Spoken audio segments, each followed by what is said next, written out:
Esu 4 dukrų mama. Mūsų pirmagimė Milda gimė turėdama Dauno sindromą. Tai ne liga. Jos nei išgydysi, nei išoperuosi. Su Mildos gimimu persikeitė ir mūsų širdis, kuomet mes išmokome matyti žmogų toks, koks jis yra. Mūsų šeima labai laiminga, kad Milda gali mokytis Raseinių mokykloje daugiafunkciame centre Spindulys. Tai saugi aplinka vaikams, kur kiekvienas bendruomenės narys mato, jaučia ir besąlygiškai priima kiekvieną vaiką, nepaisant jo ypatumų.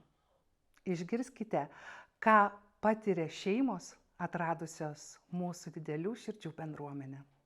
Pats pagrindinis tai yra taip, kaip jautiesi atėjęs į šitą mokyklą. Tas šeimos jausmas, jisai yra pats svarbiausias. Čia šeima, didelė šeima. Spindulio mokykla mums kaip šeima.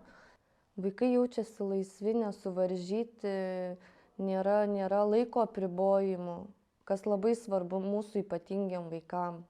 Mažiau vaikų klasėse, daugiau dėmesio vaikams, taip individualiai. Jinai pati atsikelia, pati savo rūbus susineša, labai laukia, kad autobusėlis atvažiuos į mokyklą paimti jūs. Mano vaikas nori į mokyklą, jam čia patinka, turi draugų.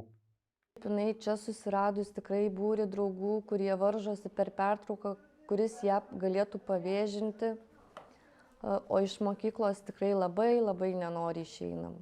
Iš tikrųjų, išleisdama nekalbantį, pavyzdžiui, žmogų, tu ne visada esi ramus, ar jis bus suprastas.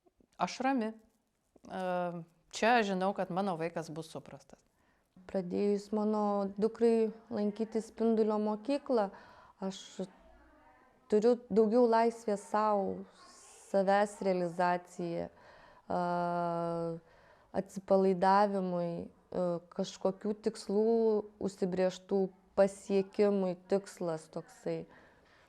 Niekada man nebaisu, pavyzdžiui, ateiti į mokyklą ir paklausti, o kaip, Jėzau, va čia dabar atsitiko, va ten, kažkokia naujovė, tarkim, ar tai sveikata, ar tai, nežinau, su bendravimu. Ir praktiškai visada tu gausi atsakymą. Šioje mokykloje man tikrai sulaukiau pagalbos ir padrąsinimo, ir pastiprinimo, ir padeda, mokytojai pataria, kaip elgtis įvairiose situacijose. Šitą mokyklą priima kiekvieną asmenį ir visi vieni kitus palaiko. Čia kiekvienas vaikas mylimas iš tikrųjų. Ar kalbantis, ar nekalbantis vaikas, tas vaikas suprastas. Laukdami vaiko mes tikime, kad vaiko gimimas tai bus lyg nuostabi nauja patirtis, kuomet mes keliausime į svajotą Italiją. O gyvenime atsitinka visaip. Kad gimus vaikui mes sužinom, kad užuot Italijos mes keliausim į Olandiją. Kad mūsų vaikas gimė turėdamas vienokių ar kitokių ypatumų. Tai perkeičia šeimos gyvenimą. Todėl mes drąsiname jūs, pasitikėkite Raseinių mokyklos daugiafunkcijos centro Spindulys bendruomenė. Leiskite apkabinti jūsų širdis, apkabinti jūsų visos šeimos širdis ir pasirūpinti jūsų vaiko saugumu, gerovę ir leiskite padėti atrasti jūsų vaiko laimingą ateitį mūsų mokykloje.